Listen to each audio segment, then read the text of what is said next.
புதிய ரக பப்பாளி சாகுபடியில் அதிக விளைச்சலை ஈட்டும் விவசாயி. ஊத்தங்கரையை அடுத்த படப்பள்ளி பகுதியை சார்ந்த விவசாயி புதிய ரக பப்பாளியை சாகுபடி செய்து அதிக விளைச்சலை எட்டி வருகிறார். ஊத்தங்கரை அடுத்த படப்பள்ளி கிராமத்தைச் சார்ந்தவர் துரைசாமி.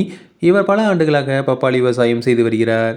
ஆண்டுதோறும் 10 ஏக்கரில் பப்பாளி விளைவித்து வந்த துரைசாமி கடந்த 2 ஆண்டுகளாக பப்பாளியில் நோய் தாக்குதல் காரணமாக இழப்பீட்டை சந்தித்தார்.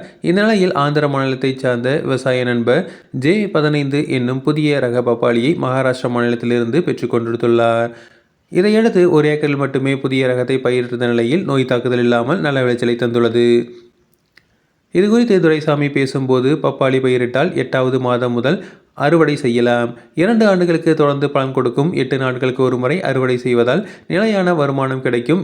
1 ஏக்கருக்கு வாரத்தில் குறைந்தது 1 டன் அளவுக்கு விளைச்சல் கிடைக்கும் என்று கூறியுள்ளார். புதிய ரகத்திற்கு குறைவான மருந்து செலவாகிறது. இந்த ரக பப்பாளி பழம் சீக்கிரத்தில் கெடாமல் இருப்பதால் வியாபாரிகள் அதிக அளவில் பெற்றுக்கொள்கின்றனர்.